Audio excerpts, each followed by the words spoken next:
This week, one of the popular memes that have been flying around the internet has involved Match.com's newest advertisement for the Christmas season. It features Satan scrolling through Match.com trying to find his match. And he eventually settles on his first kind of significant match. After he filters out joy and hope and toilet paper, he finds a girl called 2020. And they're in conversation, and they're like, we're a match made in, right? And it shows them taking selfies in front of a dumpster fire. It shows them stealing toilet paper. And they're like, it's like we were made for each other. And that, in some ways, that has been such a popular advertisement because I think in some ways it captures the sentiment of many people when I hear them talk about 2020. They talk about what was taken from them. They talk about how this year didn't turn out what they thought it was going to be like last year. I mean, for us as a church, we have a worship communion night early March, and we're kicking into a new series. And then on March 8th, we don't have service anymore, and the doors close, and that's the way it's been. For many of us, we've lost jobs, we've lost loved ones, we've lost a sense of predictability, we've lost our sanity because our kids are trying to do Zoom in their classroom at the same time you're trying to have an important meeting or pursue new clients, and you're all fighting for the internet. That this year doesn't feel like it's good. And as we go into the Christmas season, there's a chance that Christmas could leave us a little disappointed because the ideas of being able to travel and see family and see loved ones that we thought maybe back in the summer would surely by Christmas it would be done. And here we are still stuck at home, or here we are kind of limited to the kind of the circle that we have. And that maybe for you, some of you, you're looking at your business that has been hanging on, but as the kind of the measures stay in place, financially, your business keeps taking a hit, and you're wondering, how much longer do I have? And that this Christmas doesn't look like any other Christmas you or I have ever experienced. And my desire over the course of this month is for us to journey through Christmas, but not this Christmas, not Christmas 2020. It's all good because I want to take you back to the first Christmas. I don't know, what comes to mind when you think about the first Christmas? What comes and pops in, what pictures? Do you have the image of the little, barn stable and Mary and, they kind of arrive and all the different characters that typically make up the story with the shepherds and the wise men coming from afar, right? The Christmas story invokes an image for many of us that looks, in some ways, whether grown up or childish, it looks a little bit like this, and it centers around little baby Jesus. And in some ways, that's okay. But I think in a year like this year, that maybe we need to kind of put it back in the box and take a step back and look at the first Christmas.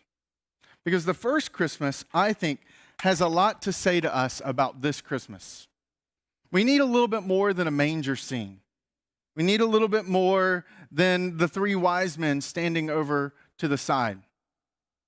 I think one of the reasons that for many of us, there's more excitement about Hallmark movies and the spirit of Christmas and all those traditions is that sometimes we lose sight of how revolutionary and how radical and how transformative the first Christmas really was.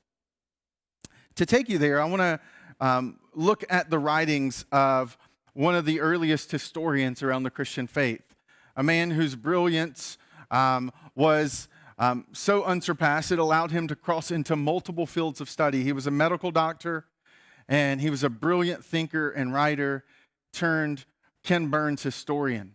He was the ancient equivalent of a Netflix or BBC documentary. He was a man who had been paid by some patrons to go and research the Christian faith and to understand fully what the Christian faith and this thing called the church really was about. And so he, named Luke, sets out and researches it. He sits down with Mary. He interviews the disciples. He goes to where it all began and really started to dig into the historical records and produced for a man named Theophilus what we now call a 2-volume set of the book of Luke and the book of Acts. That 2-volume set was born out of his research, out of his diligence, out of his disciplined approach to detail. And it shows up in how he tells us the birth story. What gives Luke a unique kind of perspective in the fact that he's able to write this story is that we know from historical records and from evidence in the text that Luke sits down with Mary. Before she passes away, Luke is able to interview her. And in the course of interviewing her, he gets more details about the early kind of moments around Jesus' birth than practically anyone else in the early church. That while Matthew and his biographical account of the life of Jesus have some details, it's Luke that gives us the biggest, most intimate, emotionally engaging, and broadest perspective of the Christmas story, of that first Christmas. He begins in Luke chapter 2 with the words, "in those days," because he's taking Theophilus, who was the original reader, back to the earliest moments around Jesus' life. He says, "In those days, Caesar Augustus issued a decree." He says, I want to kind of remind you about that moment when Caesar Augustus issued a decree. What was his decree? It was that a census should be taken of the entire Roman world. This was the first census that took place while Quirinius was governor of Syria, and everyone went to their own town to register. One of the things that pops up really quickly is that Luke is a man of history. He's dating this whole experience to when Quirinius was over Syria, when Caesar Augustus issues a decree, all historical pieces of fact that we can back up. And he says that, so Joseph also went up from the town of Nazareth in Galilee to Judea. He's saying, Caesar's decree made everyone move around and to Bethlehem, the town of David, because he belonged to the house and the line of David. He went there to register with Mary, who was pledged to be married to him and was expecting a child. So this decree causes everyone to go back to their hometown to be registered, to make sure. A census essentially was kind of verifying, counting, and helping Rome take kind of account so that their accountants can make sure tax revenue is flowing correctly. And it says, while they were there, the time came for the baby to be born, and she gave birth to her firstborn, a son. She wrapped him in cloth and placed him in a manger, because there was no guest room available for them. Luke's attention to detail shows up throughout the story. One of the things that it does very quickly when you read Luke's account carefully is it completely shatters most of our manger scenes that we have in our mind. That there is not a barn, there's not Mary riding on a donkey at 9 months pregnant in labor, and she's going from the La Quinta Inn to the Holiday Inn to the Four Seasons, and all the hotels, all the hotel owners are like, sorry, there's no vacancy. Sorry, we, keep moving. You should have booked on hotels.com a lot earlier. Check Travelocity. Sorry, we're booked up. Maybe try the Marriott. Like, none of that plays out. It says while they were there. Why were they there? They were there because the census had ordered them to go back to that place where Joseph's family was from. And while they're there, eventually the time came for her to give birth. So it's not a donkey ride and a pregnant lady in 9 months and, in labor and one of those dramatic scenes. They were there, and when time came, they gave birth to the son. And Luke, because he spent time with Mary, he's being very careful about the words he writes. Words that, honestly, for some of us, the way we grew up, even the way we grew up in church, may startle you, right? Luke makes a point that she gave birth to her firstborn. That's the actual word he writes in the language that he writes this letter, the historical record. He doesn't say to her only son. There's another word for that. He says to her first son. Why? Well, because Luke's a historian, and he knows that Mary had other children. Those other children are alive, and people know who they are because Jesus is a famous figure in the first century. And so he's being very careful about his attention to detail. And he's listening to Mary tell her story, and she says, that's where I gave birth to my firstborn, Jesus, my son. Because she would go on and she would have more children just like every other family in the first century. And it would be a large family, just like most families in the first century. But for some of us, even that phrase, perhaps maybe how you grew up, painted such a distant picture for you. Or traditions and other storylines kind of emerged throughout history that seems to almost contradict what Luke is. And one of the things that I really value in my teaching is that I want to make sure that I am being historically and biblically accurate. Because I want to make sure that you understand the Bible text, even if you don't agree with it, that you and I would at least walk away understanding it better. Because I think sometimes the storylines that get built around it, the little manger scenes and the cutesiness of it, turns the Christmas story, the first Christmas, into the Christmas story. That's the thing that we all know about, the Charlie Brown moment where this passage gets read, but we end up missing out what Luke was trying to accomplish. It says she wrapped him in cloths and she placed him in a manger, and the manger is a feeding trough. It's a place where animals would eat. And it says, because there was no guest room available for them. Luke, in his original 2-volume set with his language, he'll actually use this word a couple times. The way the first century house was constructed and in Israel, you would have an upper room and you would have a lower room. The upper room was the nicer, fancier, you would allow guests to stay there. The upper room is where the last, Luke will use it to talk about the Last Supper, or the communion moment, where they celebrate Passover. It's in that room, the guest room, that they have that moment with Jesus before he's arrested. The lower room was designed to be kind of a catch-all. It was where the animals were kept at night. It's where they were fed. It wasn't the most comfortable room, but the reason the upstairs is completely full is because the census has occurred. People are everywhere. They're all jammed into Bethlehem, which was a tiny little village outside of Jerusalem. It would have been a small little distant suburb of Jerusalem. And so when it comes time to give birth, Mary gives birth in the lower room because it would have been a little awkward in the upper room surrounded by all the family members. And there is no crib, there is no space, so they place Jesus in simple cloths inside of a feeding trough. Now, that's what plays out, but that's not what Theophilus would have heard. He would have had a bigger picture of Christmas, of the first Christmas. When Luke writes in those days, Caesar Augustus, that would have jumped out to Theophilus. We're 2,000 years removed, and so the idea of Julius Caesar and Caesar Augustus doesn't register with the weightiness that it would have registered in the first century. If you're a historian, yeah, you definitely know who Caesar Augustus is. But for most people who don't dwell in Roman history, those names don't carry the weight they would have carried in the first century. You see, an actual phrase around Caesar Augustus is the adopted son of Julius Caesar, who's the first emperor of Rome. He takes over and establishes the Roman Empire in the way that most of us think of the Roman Empire when we think of it. He has an adopted son named, who gets the title Caesar Augustus. And Caesar Augustus, whose influence is still felt because it's him specifically that the month of August is named after. And so Caesar Augustus was seen to be one of the phrases, an actual inscription dedicated to him, said, Divine Augustus Caesar, son of God, son of a God.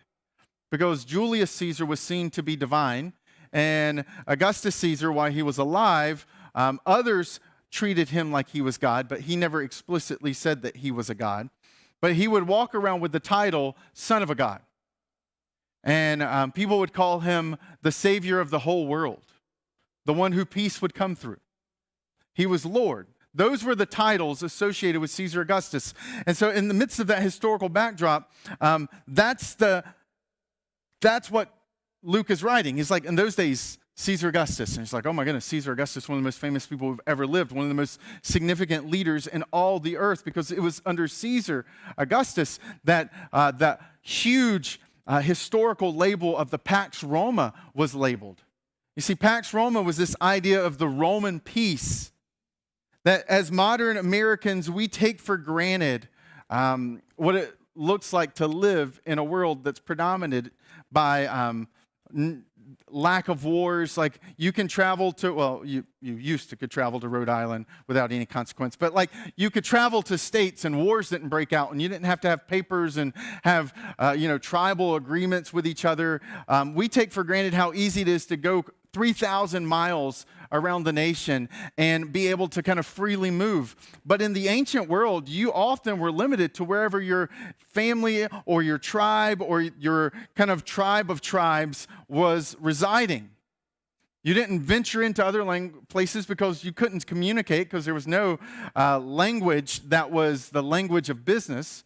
So what happens is Pax Roma under Augustus, roads are built that span the entire empire because everyone's speaking the same language. There is no boundary lines between Syria and Macedonia and all the different areas, Italy of modern day. Like they were all under one umbrella of Caesar Augustus. This Pax Roma is the reason Mary and Joseph could freely travel. It changed and shaped the whole world they lived in. That was the significance of the Pax Roma. It was a peace that was present because people there growing up, prior to that generation, most of them had only known a life of war. And now wars had ceased under Caesar Augustus. Kind of reminds me of a moment in Christmas Eve of 1914 in the trenches in Belgium, where Germans, in the middle of Christmas Eve evenings, they begin to set up and to sing songs and to celebrate the Christmas moment. And as the Germans begin to do this, decorating a Christmas tree and singing carols and lighting candles, the British and the French soldiers on the other side of no man's land in their trench could hear them and started to begin to sing with them. And what plays out in those hours of that Christmas Eve of 1914 has been labeled a lot of different things, but some have called it the Christmas truce or the Christmas miracle. Because eventually no man's land, which was an area that hours before no man would have ventured into, is now the place where a soccer match is being played, where handshakes and presents are being exchanged by the Germans and the British and French forces. Instead of shooting bullets, they're exchanging gifts and handshakes. You have German machine gunners who were firing at those people hours before, who now is cutting the hair of British and French soldiers. This is completely different than the way it was just hours before when they were both fighting for each other's nations and lives. But in some ways, I feel like the Christmas truce of 1914, that moment, captures what it would have been like for the Roman Empire in this moment. It was a faux Pax Roma. It was not real peace in the same way that the Christmas truce of 1914 wasn't real peace either. It was a pause in the war, not peace from the war. And that everything about the Christmas story, everything about the first Christmas is riddled with Roman control. The reason Joseph and Mary have to uproot from their home and travel 90 miles in 3 days is to go to Bethlehem. Why? Because of the census. Because a man on his palatial hill overlooking the Roman Forum decided he wanted to count all the heads in his empire so that he could better estimate his tax revenue. Oftentimes with censuses, because of historical documents, when a Roman census was taken, you would often pay a tax and have to swear an oath of allegiance to the emperor. And so all of a sudden, this romantic notion of Mary and Joseph and a donkey and going to a barn and, having a baby and it's all cute and the stars shining and everything about that night, it's completely not true. It doesn't reflect what it really was like. We take 2 years worth of events and we shove them down into one neatly packaged romantic notion of the first Christmas. The wise men probably didn't come until 2 years after Jesus was born. The reason we know that is not because I say it, but because in Matthew's account, when he talks about King Herod and the wise men that come, and they're not three, but they show up, and what does Herod do? They give them a time frame, and they ask the individuals, when did the star first appear? And so when the wise men sneak out, realizing that Herod was actually looking to capture Jesus, Herod goes and kills every single boy under the age of 2 in Bethlehem. Why? Because the time frame they had described would have meant that Jesus could have been anywhere from a young baby to a toddler, which is why they're still there. They've settled down with family. It's a lot more convenient. And that night, they have to flee as refugees to Egypt, where they're going to live until Herod passes away. Everything about the first Christmas is riddled with Roman oppression. There's racial tension. There's political tension. We know that in that same time period when Quirinius unleashes his census, that there's actually a revolt. There's riots. There's an attempted coup of some Jewish rebels trying to overthrow the Roman Empire that ends tragically. That everything about that first story, that first Christmas, was not peaceful at all. It was chaotic. It was uncertain. Their life had been thrown up in the air. These Jewish people who had built their entire world around this promise that God was going to come and rescue was now asking questions about where God was because it had been 400 years since they'd heard from him. Everything about that moment was a reminder of how much they didn't have control. I mean, this outside force they had no control over that was so much more powerful than they were, dictated every terms of their day. It upended life. Kind of sounds familiar, doesn't it? Sounds like you're living in a year where your year is marked by the things you can't control, by the despair and the hopelessness, the moment you're waiting for something to happen to bring freedom from this outside force that's controlling your life. Sounds a little bit like 2020, doesn't it? You see, that's not the only part of the story. That's not the only aspect of that first Christmas evening. There's some more. It says, and there were shepherds living out in the fields nearby. Luke points out they're living out in the fields because he's dating this roughly. Shepherds lived in the field from March to November. Again, it kind of crushes this notion of, this winter evening, December 25th. That's something that came a lot later. Shepherds lived out in the fields from March to November. And so somewhere in that window of time, they're out there and they're keeping watch over their flocks at night. And it says, an angel of the Lord appeared to them, and the glory of the Lord shone around them, and they were terrified, because that's what you do when something terrifying happens. So here they are living in the fields. They smell like sheep. They are considered the kind of rednecks of the Jewish society. If you were in trial and a shepherd agreed to testify on your behalf, you would be very tempted to tell him not to show up to court because he would make you look bad. Because shepherds were seen as untrustworthy, they were seen as scrappy, they were seen as dirty, they smelled like sheep because they lived with sheep. And it's to those people that the first birth announcement arrives. It's not Palatine Hill in Rome where Caesar Augustus's palace was built.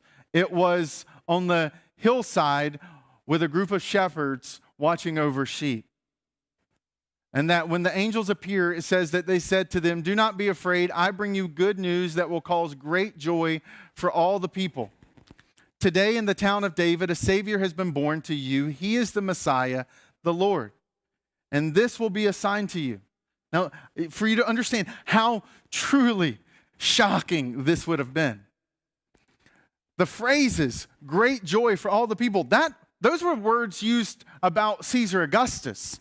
Savior, a lord. Those were titles given to Caesar Augustus, the great king of the Roman Empire, the victorious conqueror who had ushered in peace to the world. Well, no, actually, the peace to the world is going to come through this person. And what's the sign? Is it going to be a palace? Is it going to be Prince Ali, fabulous, he, Ali, wow, and kind of this huge ushering force and all of these trumpets like bum, bum, bum, bum, bum, and Instagram selfies with celebrities because they're all wanting to be present for the royal baby's birth. No, it's a baby wrapped in cloths lying in a manger. It's a kid wearing clothes that you would have gotten from Goodwill, who that Luke says will be for the good of everyone. And then it says, suddenly a great company of the heavenly host appeared with the angels, praising God and saying, glory to God in the highest heaven, and on earth peace. Not the peace that Augustus had brought, that was only surface level, but peace to the entire earth, not just on the surface level, but to the soul too. But I want you to notice something. When the angels come and they declare, it says the angels say, do not be afraid. I bring you good news. See, the first Christmas wasn't called Christmas. It was called good news. The first Christmas was good news. Luke is communicating to Theophilus and to us 2,000 years later. It's not just a good story. It's good news. Good news changes your life. A good story doesn't. Good news brings hope. A good story brings distraction. And Luke says that what I heard from the people, what I heard from Mary, who told me about the night that Jesus was born, and how smelly, shady-looking shepherds showed up, saying, there he is, there's the one.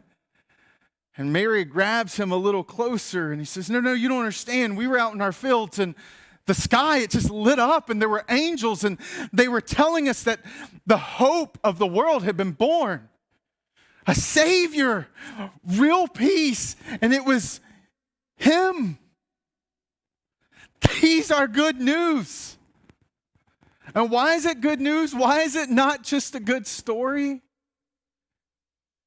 It's because for 400 years, a people who had lived under oppression and racial oppression and segregation, a people who had been conquered and defeated by different empires for the last 400 years, wondering, when will God bring peace? When will God show up in my story? When will God stop this force in our lives that's constantly taking over? The good news is that hope has been born. It's here. It's near. It's what the prophet 700 years had said when he said the child has been born. And you'll call him Wonderful Counselor and Everlasting Father and the Prince of Peace. That baby, God in flesh, is near. Hope is finally here.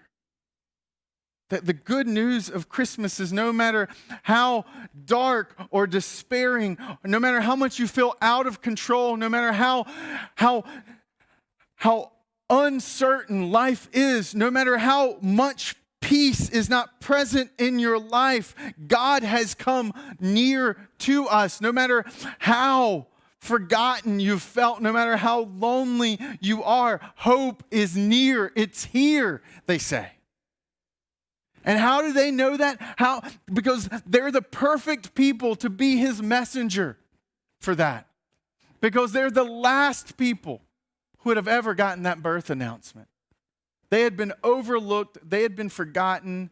They were the people that the religious people would have surely said God doesn't care about. They're dirty shepherds. And yet God, wanting to make the point that I see you, I have not forgotten you. I know your pain. I know the pressure. I know what's happening. That's the good news. Not that that's just I know, but that I've come to bring freedom, peace, and joy. At the beginning of December or end of November, right, we kind of tasted that for a brief moment. And that Moderna and Pfizer both released this shocking headline that the vaccine they'd been working on was over 90% effective. That wasn't a good story. That was good news. It meant that finally we have a light potentially at the end of this dark tunnel we've been wandering in for almost 9 months. And what happened in good news? People started to get excited. People started to say, oh my goodness, like, finally, you mean we might actually get out of this? Business owners started to think, maybe my business can make it if I just make it through. It changed how we saw the world. And like the shepherds who said, when they saw it, they said, this thing that's happened, so they hurried. They responded. They moved. That's why no matter where you are, no matter what you and I are going through, no matter what 2020 looks like, no matter what kind of match it's made in, Merry Christmas is a reminder to you and to me that God is near, that hope is here, that He sees you. He sees you in the struggle. He sees you in your uncertainty. He sees you in the inner chaos. He sees your marriage. He sees your kids and the struggles they're having. And that He stepped in not to simply to treat the surface tension, but to bring hope and peace to the innermost parts of your being. A peace that was greater than the circumstances, a peace that's stronger than the uncertainty, and a hope that's greater than the despair or the depression or the darkness that you and I may find ourselves. It's a reminder that no matter what 2020 looks like, our hope is not in 2021. Our hope is in the fact that God gave us His Son. That hope was born. That God is here. And that peace is near for you and for me. You see, Christmas is not just a good story. It's good news. Better than any news you and I might read or hear this year. Because God is near. And as we close out today, I want to give you some questions to maybe for some of you who, maybe FaceTime or maybe have coffee with a friend or with a loved one. Like to write questions that kind of help take the message into deeper places so that the hope and the help of the Christmas story can radiate in every area of your life. I know there are life groups that meet regularly, use these questions. And so the first one is, what surprised you about the first Christmas? Some of you are probably upset with me because I said something in this message that was ultimately what Luke said. Because maybe I pressed into your notion of the manger scene. But it's so much better when we realize what was really going on. Because we need more than just a cute nativity scene this Christmas. We need a little bit more than a Hallmark movie level Christmas story. We need the good news that the first Christmas really was. And so what surprised you? What did you not know? What kind of jumped out at you? And here's the thing, instead of writing an angry email to me, which you can, I encourage you, look into it. Prove me wrong. Dig in to what Luke wrote. Look at the Christmas story with fresh eyes and see it through the lens of the first Christmas when it was called good news. Not this Christmas when so many people would just call it a good story. And what's the difference between a good story and good news? See, this question has power to unlock a lot of things because there's implications to the good news. In fact, the rest of the month, I'm just going to be unpacking those implications of the good news of the first Christmas. And then the final question is, how does the first Christmas change how you see this Christmas? Man, that's the question. That's the moment. How does that Christmas change how I live, how I experience, and how I see this Christmas? Because Christmas wasn't just a good story. It was good news. And good news changes everything.